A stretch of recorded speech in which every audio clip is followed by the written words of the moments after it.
Good morning to all. या online सेशनमध्ये आपल्या सगळ्यांचं स्वागत आहे. आपण बरेच दिवसापासून फ्रेंच रिव्होल्यूशनच्या संदर्भातली जे एक तासिका आहेत त्या घेतोय आणि त्याच दृष्टिकोनातून आजचा हा शेवटचा लेक्चर आपला फ्रेंच रिव्होल्यूशनच्या अर्थाने राहणार. फ्रेंच रिव्होल्यूशन जी आहे ती संपूर्ण आपण एक स्टेप वाईज बघितली. पीपीटीच्या आधारे आपण त्याचं विश्लेषण केलं. तर इथे लास्ट लेक्चरला आपण बघितलं की डिरेक्टरी जी आहे म्हणजे नॅशनल कन्व्हेन्शनने एका डिरेक्टरीला तिथे जन्म दिला. त्या डिरेक्टरीने खऱ्या अर्थाने मग फ्रान्सवर आपलं स्वतःचं राज्य स्थापन करण्याचा प्रयत्न केला. याच नॅशनल कन्व्हेन्शन मधून पुढच्या काही कालखंडामध्ये ज्याला आपण फ्रेंच राज्यक्रांतीचा तिसरा प्रवाह म्हणतो, जो महत्वाचा प्रवाह आहे, त्या प्रवाहामध्ये आपल्याला 2 सदनांची निर्मिती आपण मागील लेक्चरमध्ये बघितली आणि या 2 सदनाने मग जी डिरेक्टरी निर्माण केली 5 सदस्यांची, कालांतराने त्यामध्ये सुद्धा बदल झाला आणि त्या बदलामध्ये मग 3 लोकांची डिरेक्टरी जी आहे ती स्थापन झाली. त्यातला एक महत्वाचा व्यक्ती जो होता तो म्हणजे नेपोलियन बोनापार्ट. तर इथूनच खऱ्या अर्थाने फ्रेंच रिव्होल्यूशनचा जो एकूण समारोप जो आहे तो आज आपल्या लेक्चरचा सगळ्यात महत्वाचा भाग आहे. कारण की खऱ्या अर्थाने नेपोलियन बोनापार्टचा उदय आल्यानंतर एक नवीन काळ जो आहे तो फ्रान्समध्ये उदयाला येतो आणि खऱ्या अर्थाने बऱ्याचशा दशकापर्यंत किंवा आपण पुढे जाऊन आणखी काही वर्षापर्यंत नेपोलियन बोनापार्टचं जे काही घडामोडी आहेत, त्या नेपोलियन बोनापार्टने जे काही केलं युरोपच्या धर्तीवर, त्याचा पडसाद सातत्याने पडत राहिला. तर हे आपल्याला बघायचं आहे. पण तो पुढच्या लेक्चरचा गाभा आहे.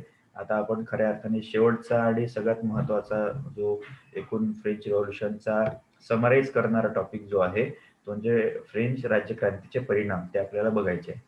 हा फ्रेंच राज्यक्रांतीचे परिणाम जे आहे म्हणजे थिअरीच्या पेपरमध्ये पहिले 16 मार्काला विचारले जात होते. आता जर एक्झाममध्ये ऑब्जेक्टिव्ह टेस्ट वगैरे येत असल्या पुढच्या काही कालखंडात, तर याच्यावर सुद्धा येऊ शकतं ऑब्जेक्टिव्ह. पण ठीक आहे, मोस्टली 16 मार्कासाठी हा प्रश्न यायचा. त्यानंतर 4 मार्कासाठी सुद्धा प्रश्न विचारला जायचा. तर आज आपल्याला फ्रेंच राज्यक्रांतीचे परिणाम बघायचे आहे. तर मी तुम्हाला स्लाईड शेअर करतोय.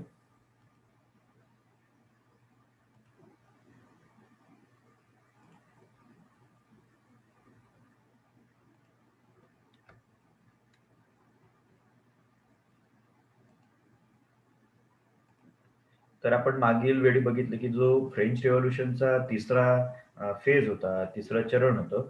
त्यामध्ये डायरेक्टरीची स्थापना झाली. या डायरेक्टरीने 1799 पर्यंत प्राबल्याने एक चांगलं सरकार देण्याचा प्रयत्न केला. यामध्ये आधीचे जे 5 सदस्य होते, ते जाऊन आता खऱ्या अर्थाने 3 सदस्यामध्ये त्याचं रूपांतरण झालं आणि या रूपांतरामध्ये खऱ्या अर्थाने जर आपण म्हणायला जाऊया, तर सगळ्यात महत्त्वाचा व्यक्ती होता तो म्हणजे नेपोलियन बोनापार्ट होता, जो सम्राट बनला. तो सम्राट बनल्यानंतरच खऱ्या अर्थाने एकूण राज्यक्रांतीचं जे एक समारोप आहे, ते थोडक्यात आपण अपयशामध्ये करू शकतो. पण नेपोलियनने ज्या अर्थाने राज्य केलं, ते थोडक्यात हुकुमशाहीचं जरी होतं, तरी कल्याणकारी प्रक्रियेकडे ते जातं. तर इथूनच त्या संपूर्ण स्वरामध्ये तुम्हाला फक्त नेपोलियनचा आवाज हा सातत्याने त्या कालखंडामध्ये येत राहतो कालांतराने. तर इथे फ्रेंच रिव्होल्यूशनने जे आहे, ते आपलं एक अपत्य जे आहे ते नेपोलियनच्या दरम्यान त्यांनी जन्माला घातलं आणि ही फ्रेंच रिव्होल्यूशन जी आहे ती संपली. तर आता या फ्रेंच रिव्होल्यूशनने आपल्याला काय दिलं किंवा जगाला काय दिलं किंवा इतिहासाला काय दिलं, फ्रान्सला काय दिलं हे आपल्याला बघायचं आहे, ते म्हणजे परिणाम. तर फ्रेंच राज्यक्रांतीचे परिणाम, प्रभाव आणि महत्त्व जे आहे ते आपल्याला या स्लाईडद्वारे बघायचे आहे. ही स्लाईड मी ग्रुपवर टाकणार आहे. प्रोफेसर टायलेनची ही स्लाईड आहे. तर आपण बघूया. सगळ्यात पहिला महत्त्वाचा परिणाम जो आहे तो फ्रेंच रिव्होल्यूशनने इथे नमूद केला, तो म्हणजे निरंकुश राजतंत्राचा अंत त्याने केला. आपण बघितलं की बुर्बॉन घराणं कितीतरी शतकांपासून फ्रान्सवर राज्य करत होतं. या रिव्होल्यूशनने काय झालं, तर ती संपूर्ण सत्ता जी आहे राजतंत्राची, ती अस्वीकृत करण्यात आली. त्याची जागा लोकशाहीने घेतली आणि लोकशाहीमध्ये खऱ्या अर्थाने जर आपण बघायला जाऊया, तर राजाला कोणतंही स्थान नसतं. कारण की सत्ता ही लोकांची असते. तर खऱ्या अर्थाने एका निरंकुश राजतंत्राचा अंत तो झालेला आहे. आता निरंकुश हा शब्द म्हणजे काय? ज्याच्यावर अंकुश असा नाही. म्हणजे कोणतंही एकूण त्याच्यावर नियंत्रण स्थापित होऊ शकत नाही, असा निरंकुश जो आहे, तो खऱ्या अर्थाने तिथला राजा असायचा, ज्याचा अंत या राजतंत्राने केला. तर राजकीय परिणामामध्ये तुम्हाला सगळ्यात महत्त्वाचं जे परिणाम इथे नमूद करावा लागतो, तो म्हणजे निरंकुश राजतंत्राचा अंत तो झालेला आहे. तर हे फार सोपं आहे. 16व्या लुईची सत्ता तिथे घालवण्यात आली आणि अशा पद्धतीने फ्रान्समध्ये लोकशाही प्रक्रियेतलं एक वातावरण निर्माण झालं. ज्याच्यावर मग तुम्हाला राष्ट्रीय सभा दिसते, अर्थात नॅशनल असेंब्ली दिसते. नॅशनल असेंब्ली नंतर खऱ्या अर्थाने तुम्हाला पुढे जाऊन एक विद्वत सभा दिसते, की ज्याला विधानसभा आपण म्हणूया. त्यानंतर नॅशनल कन्व्हेन्शन दिसतं. हे सगळं काय आहे? हे लोकशाही तंत्राचं महत्त्वाचं प्रतीक आहे. तर अशा तंत्राला खऱ्या अर्थाने स्थापन करणे हे फ्रेंच रिव्होल्यूशनचा सगळ्यात महत्त्वाचा परिणाम होता. तर यामध्ये राजतंत्र तर जाणारच आहे. त्यामुळे 16वा लुई जो आहे तो त्याला शिरच्छेद करण्यात आला गिलोटिनद्वारे. तर इथे या राजतंत्राचा अंत झाला आणि या राजतंत्राच्या अंतामुळेच खऱ्या अर्थाने युरोपमध्ये एकूण अशी एक परिस्थिती निर्माण झाली, की ज्यामध्ये तिथल्या लोकांना लक्षात आलं, की राजतंत्राशिवाय सुद्धा देश चालू शकतात आणि फ्रान्सने ते दाखवून दिलेलं होतं, की राजतंत्र हे आवश्यकच आहे अशातला भाग नाही कोणत्याही राष्ट्रासाठी. राजतंत्र ही एक व्यवस्था आहे आणि ती त्या कालखंडानुसार प्रभावी होती. पण आधुनिक कालखंडामध्ये गेल्यानंतर लोकांची भूमिका अधिक वाढली आणि लोकांची भूमिका वाढल्यामुळे जे राजतंत्र एकूण स्वेच्छाचारी होते, निरंकुश होते, जे अन्यायकारक होते, अशांना राजा जो आहे, अशा राजांना जो आहे, लोकं बाजूला सारू शकतात. हे महत्त्वाचं तत्त्व फ्रेंच रिव्होल्यूशनने बाकीच्या जगाला दिलं. म्हणून युरोपमध्ये सातत्याने राजतंत्राच्या विरोधात बंड झाली आणि त्याचा परिणाम असा झाला, की काही काळानंतर युरोपमध्ये म्हणजे अगदी 50-60 वर्षानंतर युरोपमध्ये लोकशाही सरकार जे आहे ते स्थापन झाले. राष्ट्रवादी प्रक्रिया अधिक जास्त प्रमाणात झाली आणि लोकशाही प्रक्रियेतले सरकार असणारे बरेचसे राष्ट्र तिथे निर्माण झालेले आहे. तर ही भूमिका सातत्यापर्यंत कुठपर्यंत सुरू राहिली, तर 19व्या शतकापर्यंत ती सुरू राहिलेली आहे. इतका मोठा प्रभाव जो आहे तो फ्रेंच रिव्होल्यूशनचा होता. तर अशा पद्धतीने एका राजतंत्राच्या समाप्तीमुळे फ्रान्समधल्या ते जसा फ्रान्समध्ये बदल झाला, तसा जगतावर सुद्धा इथे प्रभाव निर्माण झालेला आहे. यामध्ये एक ठळक गोष्ट नमूद केली आहे फ्रेंच रिव्होल्यूशनमध्ये, की आपल्याला जर राजा आवडत नसेल किंवा सत्ता जर आवडली नसेल, तर ही सत्ता घालवण्याचा अधिकार लोकांना आहे आणि म्हणून लोकच हे खऱ्या अर्थाने सत्ता असणारे सगळ्यात प्रबल असा घटक आहे. तर ही सगळ्यात जास्त वैचारिक सरणी जी आहे, ती खऱ्या अर्थाने या फ्रेंच रिव्होल्यूशनने दिली, की राजा वगैरे कोणी सत्ताच्या केंद्री राहू शकत नाही जिथपर्यंत लोकं त्यांच्या मनात तो आहे. तर ही एक भूमिका होती. त्यानंतर सगळ्यात महत्त्वाचं मूल्य जे आहे, म्हणजे मूल्याच्या बाबतीत जर आपण म्हणूया, तर फ्रेंच रिव्होल्यूशनने जगाला एका मूल्याच्या आधारे अधोरेखित केलं. तर म्हणजे स्वातंत्र्य, समता आणि बंधुत्व ज्याला आपण म्हणतो. बरेचदा बरेच भाषणांमध्ये स्वातंत्र्य, समता, बंधुत्व हे शब्द वापरत असतात. आता खऱ्या अर्थाने ते फक्त वापरतात. त्याचा वापर काही प्रत्यक्ष जीवनामध्ये कोणी करत नसतं, की स्वतंत्रता पाहिजे, समता पाहिजे, बंधुत्व पाहिजे. आपल्या संविधानाने सुद्धा या घटकांना स्थान दिलेलं आहे.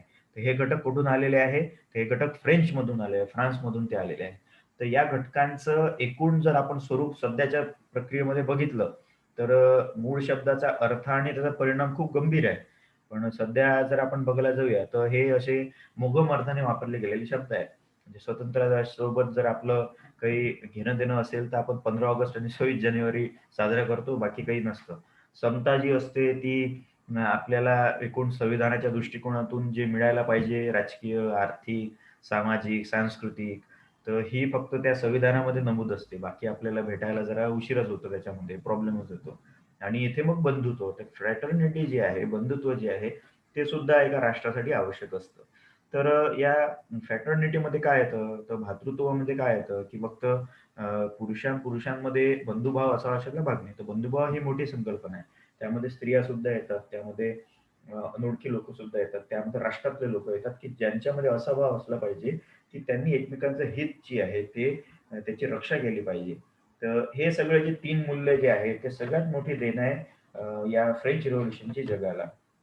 त्यामुळे तुम्ही एक लक्षात घ्या, की हे 3 शब्द सातत्याने आपल्या डोक्यावर का बरं येऊन आदळतात? कारण की हे खऱ्या अर्थाने एका चांगल्या राष्ट्राच्या दृष्टिकोनातून फार महत्त्वाचे असतात, विकासासाठी असतात आणि नागरिकत्वाच्या दृष्टिकोनातून सुद्धा ते असतात.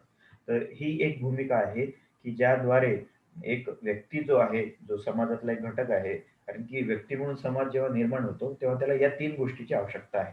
तो स्वतंत्र जर नसेल, तर त्याचं व्यक्तिमत्व घडणार नाही. व्यक्तिमत्व घडल्यानंतर त्याला समता त्या समाजामध्ये जर नांदत नसेल, तर त्याला तिथे काय म्हणतात त्याला चान्स भेटणार नाही, संधी भेटणार नाही, आपलं एकूण व्यक्तिमत्व दाखवण्यासाठी. आणि त्यासाठी समतेच्या दृष्टिकोनातून जर त्याला समता मिळाली सुद्धा, तर ती समता आपल्या डोळ्यात जाऊ नये म्हणून बंधुभाव असायला पाहिजे. म्हणजे एखादा पुढे गेला बा आपल्या आणि आपण तो पुढे गेला म्हणून आपण त्याच्याविषयी जेलसी फील करतो. तर जेलसीची भावना जी आहे ती बंधुत्वाच्या दृष्टिकोनातून फार वाईट आहे. तर इथे खऱ्या अर्थाने स्वतःसोबत दुसऱ्यांचा विकास करणे हे आवश्यक लक्षण मानलं जातं. तर हे फ्रेंच रिव्होल्यूशनने दिलं. अर्थात फ्रेंच रिव्होल्यूशनच्या कालखंडामध्ये या 3 गोष्टी ज्या आहेत त्या सातत्याने ज्या होत्या घडत गेलेल्या होत्या. आणि म्हणूनच स्वातंत्र्य, समता, बंधुत्व हे एकूणच या फ्रेंच रिव्होल्यूशनचं सगळ्यात पहिलं ब्रीदवाक्य आहे, असं आपण म्हणूया. हे तुम्ही तुमच्या डोक्यातच ठेवा, कारण की पेपरमध्ये बरेचदा हे विचारलं जातं. आणि जनरल अर्थाने सुद्धा हे तुम्ही लक्षात ठेवा. तर ही टर्मॉलॉजी जी आहे ती जन्माला घालणारं फ्रेंच रिव्होल्यूशन होतं. बघा एका राज्यक्रांतीने काय केलं, तर फक्त राजेशाही संपवली नाही, तर त्यांनी मूल्य सुद्धा दिलेली आहे. तर अशा पद्धतीने आपलं एकूण इथे स्थायित्व आहे. याच पॅरलल एक उदाहरण तुम्हाला जर द्यायचं झालं, तर भारतीय स्वातंत्र्य लढ्याने कोणती मूल्य जागृत केली? तर तुम्ही एक लक्षात घ्या कोणती मूल्य केली? तर इथे आपल्या इथे लोकशाही प्रस्थापित केली, ज्यामध्ये लोकशाही शासन आहे. आणि या शासनाने संविधान जे आहे ते निर्माण केलं, की ज्यामध्ये स्वातंत्र्याची भूमिका तर बजावलीच आहे, समतेचं सुद्धा तिथे एकूण एकजिन्सीपणा तुम्हाला दिसून येतो. तर भारतीय स्वातंत्र्य लढ्याचं हे सुद्धा लक्षण मानलं जातं. की प्रत्येक लढ्याचं, प्रत्येक स्वातंत्र्य लढ्याचं, आंदोलनाचं एक तत्व असतं, ज्या तत्वावर ते राहतं. महात्मा गांधीजीच्या प्रत्येक आंदोलनाचं तत्व काय होतं? तर अहिंसा. तर त्या प्रक्रियेतून त्यांनी आपलं जनआंदोलन तिथे निर्माण केलेलं होतं. तर अशा पद्धतीने हे आंदोलनं जी असतात ते हलकी नसतात. त्यांना हलकं घ्यायचं नसतं. त्याच्यातून काही ना काही आपल्याला भेटत असतं. तर ही ती भूमिका आहे. आणि डॉक्टर बाबासाहेब आंबेडकरांच्या आंदोलनामधून काय घ्यायचं? तर विषमता नष्ट करून समता आधारित समाज निर्माण करायचा हे त्याच्यामध्ये असतं. मग इथे खऱ्या अर्थाने आपल्याला हे दिसून येतं. फ्रॅटर्निटी बंधुत्व या दृष्टिकोनातून सगळ्यात जास्त कार्य जे आहे बऱ्याच जणांनी केलं. बऱ्याच लीडरनी केलं. पण तुम्हाला विवेकानंदाचं नाव सगळ्यात जास्त येतं कारण की ते विश्व बंधुत्वाचा एकूण जागर करतात. तर सातत्याने हे बोलत राहतात. तर हे ते सगळं यामधून येतं. आता तिसरा घेऊया आपण. वर्गभेदहीन समाज ढाच्याचा विकास त्यांनी केला. बघा फ्रान्समध्ये 3 इस्टेट जे होत्या आपण त्या बघितल्या. स्टेटस जनरल जे आपण त्याच दृष्टिकोनातून इथे संरचना झालेली दिसून येते. तर इथे खऱ्या अर्थाने एकूण सामाजिक समतेच्या दृष्टिकोनातून जर आपण म्हणायला जाऊया, तर हा मुद्दा फार महत्त्वाचा आहे, की फ्रान्समध्ये जे वर्ग होते, हे वर्ग जे आहेत ते संपुष्टात आणणे या राज्यक्रांतीचं सगळ्यात महत्त्वाचं लक्षण मानलं गेलं. कारण की राजा, सरदार, धर्मगुरू हे वर्ग सातत्याने जेव्हा त्या सत्तेच्या केंद्रात होते, तेव्हा ते सामान्य जनतेला संपूर्णपणे तिथे विषमतेमध्ये लोटत होते. आणि म्हणूनच ही भूमिका इथे पुढे येते, की वर्ग जर नसेल, तर मग हा समाजाचा संरचना जी आहे ती विकासाकडे जाते. जर आपण जर म्हटलं, की जसं सध्याच्या स्वरूपात म्हटलं जातं, की श्रीमंत व गरीब हा जो वर्ग आहे, हा वर्ग जिथपर्यंत समाजामध्ये, भारतामध्ये किंवा राष्ट्रामध्ये जगामध्ये राहील, तोपर्यंत कोणाचाही विकास होणार नाही. कारण की एक जी क्लास आहे, ती सातत्याने पैसे भेटत जाणारी आहे किंवा त्याचा विकास सातत्याने ते श्रीमंत होतात आणि दुसरा जो आहे ज्याची अनन्य दशा आहे. तर जिथपर्यंत ही अवस्था समाजामध्ये राहील, तिथपर्यंत आपला विकास होणार नाही. मग आपल्या राष्ट्राचा विकास का बरं अडलेला आहे? कारण की त्यामध्ये गरिबी आपली जास्त आहे. म्हणजे भारताचा समावेश हा श्रीमंत राष्ट्रांमध्ये होत नाही. म्हणजे आपले लोकं भरपूर श्रीमंत आहेत. पण इथे ते लोकच श्रीमंत आहेत. पूर्ण समाज श्रीमंत नाही. तर मग इथे तुम्ही लक्षात घेऊ शकता, की गरीब लोकं जे आहेत, ते भारतामध्ये खूप जास्त प्रमाणात आहे. म्हणून गरिबांचा देश म्हणून भारताला बघितलं जातं. म्हणजे प्राचीन काळापासून भारत असं काही-काही जण म्हणतात, की गरीबच होते. तर तसं काही नव्हतं. ब्रिटिशांना आल्यानंतर गरीब लोकं जास्त झाली. कारण की त्यांनी स्वतः आपल्या भारताचं शोषण केलं आणि सगळा पैसा इंग्लंडमध्ये ओतला. तर इथे ते आहे. तर असा वर्ग समाज जो आहे तो वेगवेगळ्या याच्यात विभाजित राहतो. म्हणजे तो मग आपल्या भारताच्या दृष्टिकोनात म्हणायला जाल तर मग धर्म आणि जातीमध्ये वेगवेगळे वर्ग आहेत, क्लासेस आहेत. तर याच्यामुळे आपण मागे खेचला जातो. तर फ्रान्समधली भूमिका आपल्याला इथे बघायची आहे, की फ्रान्समध्ये सुद्धा असंच होतं. फ्रान्समध्ये धर्म एकच होता, पण जात नव्हती. पण जात नव्हती तर मग क्लास होता. तर या वर्ग भेदहीन समाज जो होता, त्यामधले जे सत्तेच्या केंद्रामध्ये असतात, ते सातत्याने आपलं सत्ता केंद्र कसं अधिक मजबूत होईल, बळकट होईल याचा प्रचार करत असतात, त्याचं वर्तन करत असतात. यामुळे काय होतं, की संपूर्ण समाज जो आहे, फ्रान्समधली जनता जी आहे, जर आपण म्हणूया, फ्रान्समधले लोकं म्हणजे कोण? तर त्यामध्ये राजा आहे, सरदार आहे, धर्मगुरू आहे आणि सामान्य जनता आहे. हे सगळे त्यामध्ये येतात. पण इथे तसं होत नव्हतं. भेद होते आणि या भेदाचाच एकूण परिणाम जर आपण बघायला जाऊया, तर विषमता होती. आणि म्हणूनच फ्रान्सची सामान्य जनता जी आहे, ती या सामाजिक ढाच्याला इथे बाजूला सारून एका नवीन वर्गविहीन समाजाची निर्मिती करू इच्छित होता आणि म्हणून त्यांनी खऱ्या अर्थाने हे स्वातंत्र्य लढा जो आहे राजेच्या राजतंत्रातून तो घेतला. तर अशा पद्धतीने हा सामाजिक ढाच्याचा विकास करण्यासाठीच खऱ्या अर्थाने ही राज्यक्रांती जी आहे निर्णायक ठरली. चौथा मुद्दा घेऊया. लोकतंत्र आणि व्यक्तिगत स्वातंत्र्य याची प्रतिष्ठापना त्यांनी केली. खऱ्या अर्थाने त्यांचं हे म्हणणं पाहिलं तर बरोबर आहे, की व्यक्तिगत स्वातंत्र्य नव्हतं. त्यामुळे कसं आहे, की व्यक्तिगत स्वातंत्र्य जिथपर्यंत नाही, तिथपर्यंत लोकांना स्वतःच्याच अर्थाने तिथे स्वतःचं तंत्र स्थापन करणं कठीण होऊन जातं. जर आपण इथे जर घेतलं या 2 शब्दांना, तर व्यक्तिगत स्वातंत्र्य हा शब्द आधी येतो आणि त्यानंतर मग या स्वातंत्र्याच्या आधारे तुम्हाला लोकतंत्र स्थापन करता येतं. व्यक्तिगत स्वातंत्र्य जर नसेल, व्यक्तीला स्वातंत्र्य नसेल भाषणाचं, लेखनाचं, शिक्षणाचं, व्यक्तिमत्व घडवण्याचं, तो मग अशी एक सशक्त व्यवस्था निर्माण करू शकत नाही. लोकशाही किंवा लोकतंत्र ही सशक्त व्यवस्था आहे. ती मॅच्युअर्ड व्यवस्था आहे. त्यामध्ये सर्वसंमतीने लोकं एका निर्णयावर येतात आणि हा निर्णय मग शेवटचा निर्णय समजला जातो. आपण एखाद्या व्यक्तीला मोठ्या संख्येने जेव्हा वोट देतो, तोच व्यक्ती जो आहे, तो चयनित व्यक्ती म्हटला जातो. म्हणजे बहुसंख्यकांनी त्याला मत दिलेलं असल्या कारणाने खऱ्या अर्थाने तो इथे निवडून आलेला आहे या तंत्रामध्ये. आता हे लोकं कसे काय करू शकतात? लोकांना जेव्हा तुम्ही मतदानाचं स्वातंत्र्य द्याल तेव्हा. लोकांना जर मतदानाचं स्वातंत्र्य नसेल, तर मग ते व्यक्ती कसे निवडणार? आणि हा व्यक्ती मग त्या लोकतंत्राचा समाविष्ट असणारा घटक कसा होणार? त्यामुळे तुम्ही एक लक्षात घ्या, की व्यक्ती जिथपर्यंत स्वतंत्र होत नाही, तो एक-एक व्यक्ती मिळून हे लोकतंत्र निर्माण होत असते. तर इथे खऱ्या अर्थाने ही भूमिका तुम्ही लक्षात घ्या, की व्यक्ती स्वातंत्र्याच्या आधारेच खऱ्या अर्थाने लोकं एकत्र येतात आणि लोकं एकत्र आल्यानंतर सामायिक किंवा सामुदायिक निर्णयाच्या अंती ते या आपल्या कल्याणार्थ एका व्यवस्थेची निर्मिती करतात, ज्याला आपण सध्याच्या कालखंडामध्ये लोकशाही किंवा लोकतंत्र, जनतंत्र असं आपण त्याला म्हणतो. तर हे तंत्र सर्वार्थाने लोकांच्या आधारावर असतं आणि ते 100% यशस्वी राहील अशातला भाग नाही. पण बहुमताच्या कल्याणकारी धोरणातून ते राबत असतं. तर अशा पद्धतीने फ्रान्समध्ये जर बघायला जाऊया, राजतंत्र जर होतं, म्हणजे एका व्यक्तीची सत्ता होती. त्यामुळे खऱ्या अर्थाने एकूणच संपूर्ण विषमताच्या आधारित समाज होता. कारण की एका व्यक्तीच्या हातात सत्ता आहे आणि त्याच्या हाताखाली 100 जण आहेत. तर हे तुम्हाला प्रॅक्टिकली जर बघायला जाल, तर विरोधार्थी दिसेल, की एक व्यक्ती 100 व्यक्तींना तिथे नाडतो आहे, सरसकट सगळ्यांसमोर. तर हे तर एकाचं बळ 100 काय ठरणार? पण नाही, तरी 100 लोकं जर झुकत असतील त्याच्यासमोर, तर इथे खऱ्या अर्थाने त्यांचं व्यक्तिगत स्वातंत्र्य जे आहे, ते हिरावलं जातं आणि गुलामगिरीची प्रक्रिया त्यामध्ये येते. तर स्लॅव्हरी जी आहे, ती खऱ्या अर्थाने फ्रान्समध्ये जी होती, ती इतक्या पातळीवर गेली, की तिला हटवणे फार आवश्यक होतं. आणि म्हणूनच फ्रेंच रिव्होल्यूशनमध्ये जो उद्रेक झाला, त्याने कालांतराने व्यक्तिगत स्वातंत्र्य इथे प्रस्थापित केलं. अर्थात स्वतंत्रता हे मूल्य तिथे अबाधित राखलं आणि त्याच्या आधारे लोकतंत्राची स्थापना त्यांनी केली. आता हे जे 3 प्रवाह होते, त्यामध्ये लोकतंत्राचे प्रत्येक संस्थान आणल्या. सरतेशेवटी नेपोलियनने राजपद घेतलं, तर त्यामुळे त्यांचं अपयश होतं. पण खऱ्या अर्थाने जर आपण बघायला जाऊया, त्यांनी लोकशाहीच्या मार्गाने इथे वाटचाल करायला सुरुवात केली आणि कालांतराने तिथे लोकशाही स्थापन सुद्धा झालेली आहे, नेपोलियनच्या नंतर.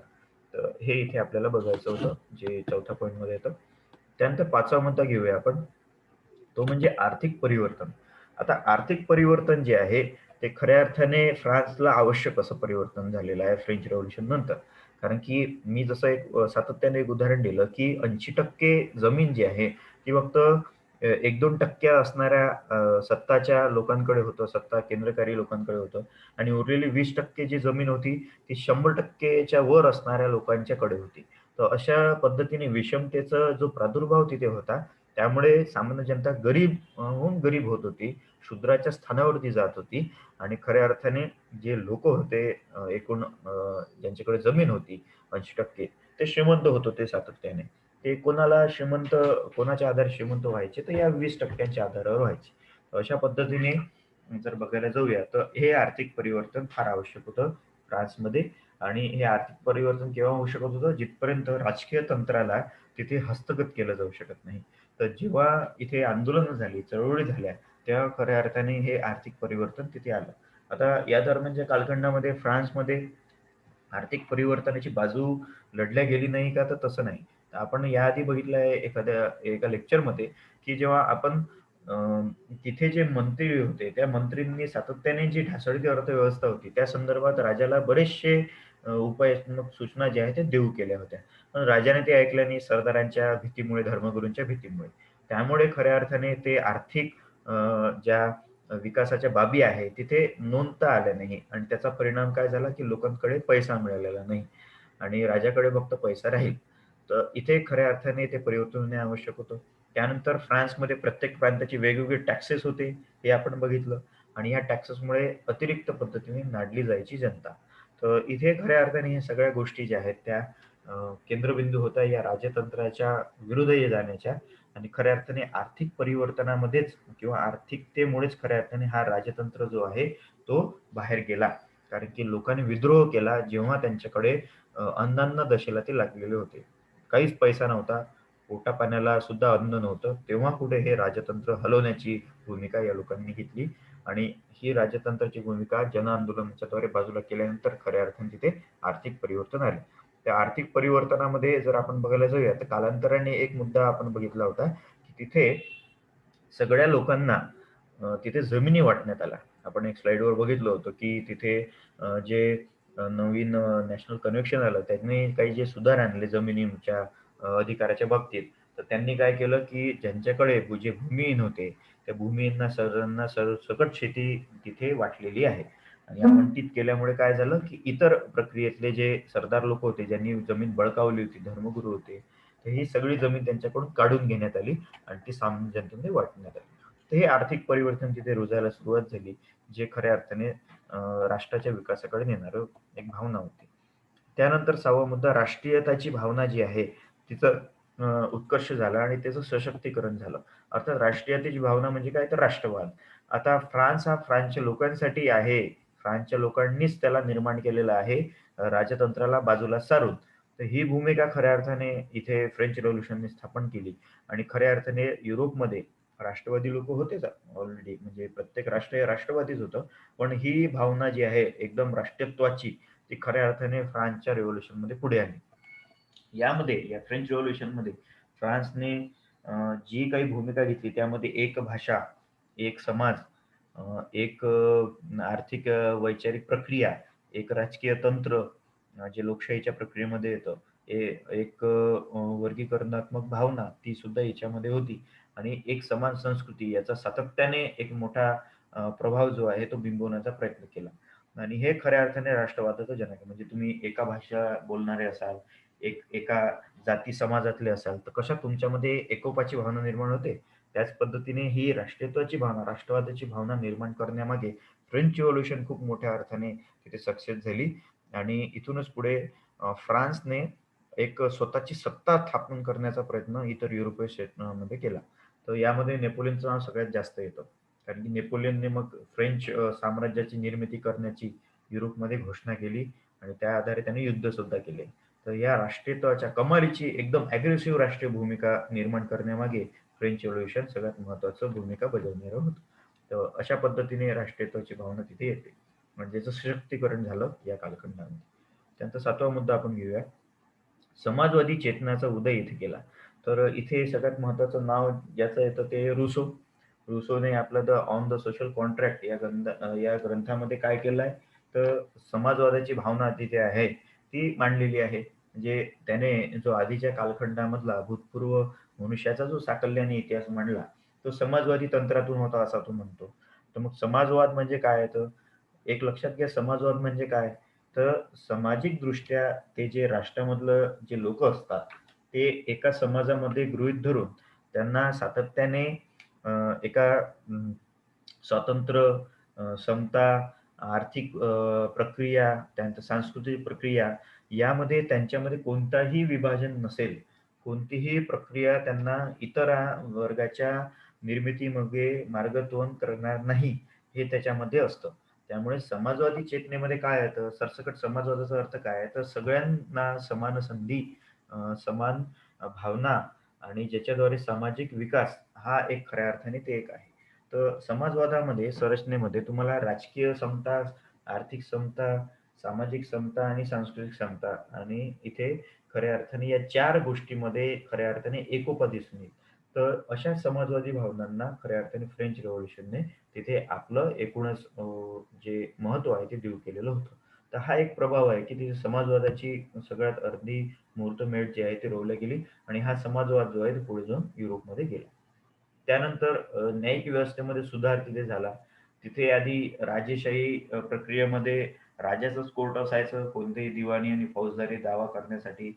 तर आता खऱ्या अर्थाने फ्रेंच रिव्होल्यूशनच्या कालखंडामध्ये जे लोकतंत्रात्मक न्यायव्यवस्था जिथे निर्माण झाली म्हणजे जे कोर्ट्स तिथे स्थापन झाले, ते कोर्ट्स शहरी पातळीवर, गाव पातळीवर आणि त्याचबरोबर त्यांची नियुक्ती सुद्धा जी आहे ते कोर्टाच्या दृष्टिकोनातून सरकार करायचं.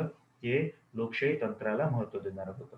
तर अशा पद्धतीने एका नव्या न्यायिक व्यवस्थेचा तिथे पुढाकार घेण्यात आला, की ज्याने संविधानात्मकरित्या तिथे अ, अ, खटल्यांचा निकाल लावण्याचा प्रयत्न केला. तर इथे लिखित संविधान निर्माण झाल्यामुळे काय झालं, की लोकांचा जो एकूण नैतिक अधिकार आहे राज्यामध्ये राहण्याचा सगळ्या प्रक्रियेतून, तो इथे स्थापन झाला आणि खऱ्या अर्थाने न्यायव्यवस्था जी आहे ती चांगल्या पद्धतीने इथे नांदली आणि इथूनच खऱ्या अर्थाने न्यायव्यवस्थेने लोकशाही प्रक्रियेतून स्वतःला तिथे स्थापन केलं. तर राजतंत्रात्मक न्यायव्यवस्था जी आहे ती बाजूला सारली गेली, की जी राजाच्या मनावर राहायची. तर इथे आता एक लिखित संविधानाच्या आधारे न्यायव्यवस्था जी आहे ती चांगल्या पद्धतीने सुरू झाली. तर आपलं जर भारतातलं उदाहरण घेतलं तर सर्वोच्च न्यायालय काय करतं, तर ते संविधान आणि कायदे व्यवस्था जी आहे त्यासोबत बांधिलकी असणारं ते कोर्ट आहे. आणि हे संविधान कोणी निर्माण केलं आहे, तर लोकांनी निर्माण केलेलं आहे. तर अशा पद्धतीतून तुम्ही लक्षात घेऊ शकता, की फ्रान्समध्ये तिथे एक लोकतंत्रात्मक न्याय व्यवस्था निर्माण झाली, की जी राजतंत्रापेक्षा फार वेगळी होती. तर असा सुधार तिथे झाला, जो लोकांच्या कल्याणासाठी तिथे आहे. त्यानंतर महिलांच्या जीवनामध्ये परिवर्तन फार आले. राजेशाहीच्या कालखंडामध्ये फ्रान्समधल्या महिला ज्या आहेत, त्या कमालीच्या मागासलेल्या असायच्या आणि त्यांच्यामधली वर्गवारी जी आहे, ती अशिक्षितांची फार होती. त्यांना संपत्तीचे अधिकार नव्हते. पण फ्रेंच रिव्होल्यूशनचं मूल्य काय आहे? तर स्वतंत्र, समता, बंधुत्व. तर या तिन्ही मूल्याच्या आधारे महिलांना तिथे एक वेगळं आणि विशेष स्थान प्राप्त झालं आणि महिलांचे साठी विकासाची द्वारं जी आहेत ते ओपन झाली. मग यामध्ये महिलांचा एकूण राजकीय अधिकार मान्य करण्यात आला. सामाजिक अ, अ, इथून समतेच्या दृष्टिकोनातून त्यांना कुटुंबामध्ये अग्रणी स्थान देण्यात आलं. आर्थिकदृष्ट्या त्यांना संपत्तीचा अधिकार त्यांचा मान्य करण्यात आला आणि त्यांना शिक्षणाची पण संधी तिथे देण्यात आली. तर हे सगळं का बरं झालं? कारण की फ्रेंच रिव्होल्यूशन झाली यशस्वीपणे तिथे लोकतंत्रात्मक शासन आलं आणि लोकतंत्रात्मक शासनाच्या पुढे पुरुष आणि महिला जे आहे असा भेद नसतो. ते सगळे नागरिक म्हणून समान असतात. तर महिलांच्या जीवनामध्ये राजकीय, सामाजिक, सांस्कृतिक आणि आर्थिक परिवर्तन या फ्रेंच राष्ट्रामध्ये आलं. त्यानंतर हा 11वा फार महत्त्वाचा मुद्दा आहे. गुलाम राष्ट्रांना प्रेरणा या फ्रेंच रिव्होल्यूशनने दिली. आता हे गुलाम राष्ट्र कोणते होते? तर तत्कालीन कालखंडामध्ये राजेशाहीच्या अंकित असणारे राष्ट्र हे गुलाम म्हणूया आपण. सामान्य जनता जिथे गुलामी जगते. त्यानंतर जे वसाहती राष्ट्र होते म्हणजे फ्रान्स आणि इंग्लंडची वसाहत आफ्रिका आणि एशिया खंडामध्ये होती. तर हे कसे गुलाम राष्ट्र, वसाहतवादी राष्ट्र होते. तर या लोकांनी आंदोलन केल्यामुळे, फ्रान्समधल्या लोकांनी आंदोलन केल्यामुळे जे राजतंत्र समाप्तीला आलं, ते बघितल्या असता आणि या न्यूज ऐकल्यानंतर खऱ्या अर्थाने तेथील गुलामवादी लोकांना एक प्रेरणा मिळाली, की आपण हे जे चालू आहे आपल्यासोबत अन्यायकरण, त्याला या घटनेच्या अनुषंगाने प्रेरणा घेऊन आपण आपल्या खऱ्या अर्थाने राष्ट्रामध्ये परिवर्तन घडवून आणू शकतो. तर हेच खऱ्या अर्थाने प्रेरणा होती, जी स्वातंत्र्याच्या दृष्टिकोनातून जाते. कारण की फ्रेंच रिव्होल्यूशनने काय म्हटलं? स्वतंत्रता. तर स्वतंत्रता जे म्हटलं फ्रेंच रिव्होल्यूशनने, त्या स्वातंत्र्य मूल्याला इतर राष्ट्रांमध्ये सुद्धा प्रोत्साहन मिळालं. जी जनता गुलाम आहे राजेशाही तंत्रामध्ये, तिला बाजूला सारण्यात आलं आणि जे राष्ट्र गुलाम होते, त्यांना ही प्रेरणा मिळाली, की आपल्यावर जे राज्य करत आहे, जे अन्यायकारक आहे, त्यांना खऱ्या अर्थाने आपण बाजूला केलं पाहिजे. त्या गुलाम राष्ट्रांना सुद्धा तिथे प्रेरणा मिळाली फ्रेंच रिव्होल्यूशनमध्ये.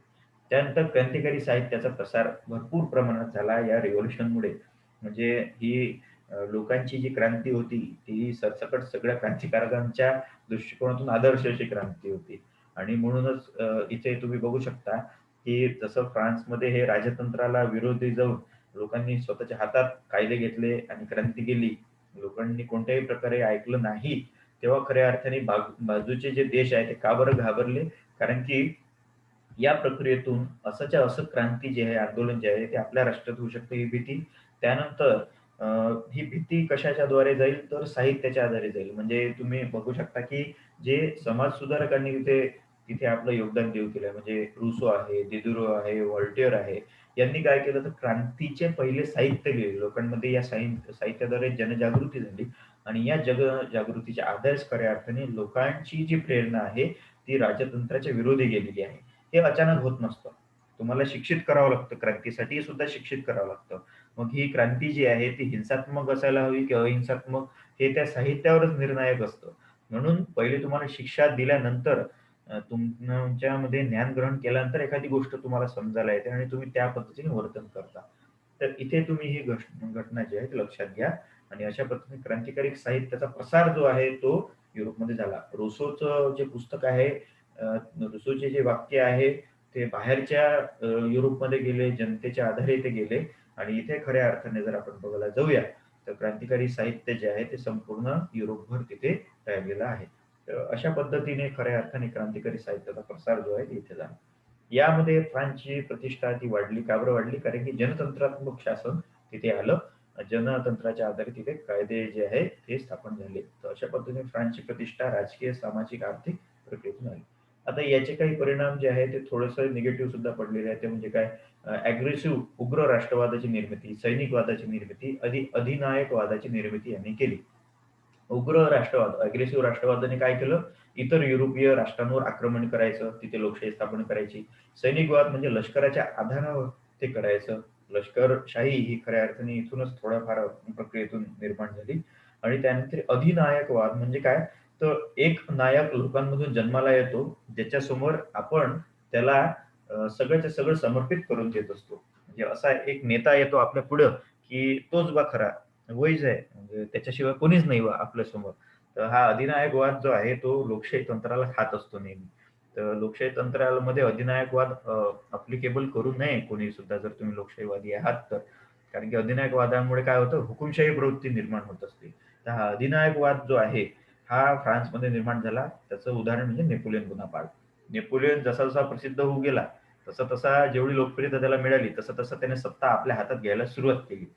तो लष्कराच्या आधारे त्याने विजय मिळवला आणि तिथे तो लोकांच्या मनातला, गळ्यातला ताईत झाला आणि मग इथे हळू त्याने सगळी सत्ता जिंकून घेतली आणि म्हणूनच मी म्हणतो, की जे राजतंत्र जे आहे ते बाजूला सारून लोकांनी क्रांती केली लोकशाहीसाठी.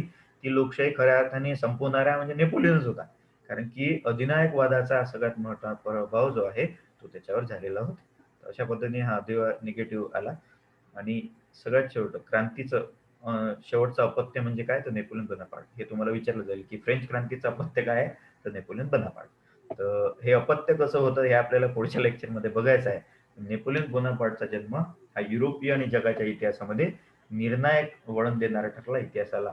तर हा नेपोलियन बोनापार्ट आपल्याला नंतर बघायचा आहे. तर अशा पद्धतीने फ्रेंच रिव्होल्यूशनचे हे परिणाम तुम्हाला पेपरमध्ये लिहायचे आहे आणि त्याचा इतका महत्त्वाचा प्रभाव जो आहे फ्रेंच रिव्होल्यूशनचा आपल्यावर, जगावर आणि तत्कालीन शतकावर झालेला आहे. अजूनही हे तसंच्या तसंच आहे अजून. तर ही एक भूमिका होती, की ज्याने स्वातंत्र्याचा अधिकार जो आहे तो खऱ्या अर्थाने इथे झालेला आहे. तर इथे व्हॉल्टेअरचं एकूण उदाहरण देऊया म्हणजे वाक्य घेऊया आणि आपण इथे संपूया. मैं आपकी राय में असहमत हो सकता हूँ, लेकिन मैं इसे व्यक्त करने के आपके अधिकार के लिए अपनी जान देने को तयार हूँ. याचा अर्थ काय? तर मी तुमच्यासोबत असहमत असू शकतो, पण तुमचं हे असहमत असणं याच्यासाठी ते पुढे यावं, ते प्रकाशित व्हावं तुमचं असहमतीचं, याच्यासाठी मी माझा प्राण पण देऊ शकतो. म्हणजे दुसऱ्याच्या बोलण्यासाठी मी माझा प्राण देऊ शकतो. तर अशा पद्धतीने फ्रेंच रिव्होल्यूशनचे परिणाम हे आपल्या आजच्या लेक्चरला बघितले. यानंतर नवीन टॉपिक आपल्याला नेक्स्ट लेक्चरला बघायचा आहे. तर यानंतर आपण नेक्स्ट लेक्चरला भेटूया आणि हे परिणाम जे आहे ते या पद्धतीने होते. तर थँक तुम्ही आज आले आणि आपण खऱ्या अर्थाने इथे पुन्हा एका चांगल्या टॉपिकला इथे डिस्कस केलं. तर पुन्हा भेटूया आपण नेक्स्ट लेक्चरला नवीन टॉपिक सोबत. Thank very much.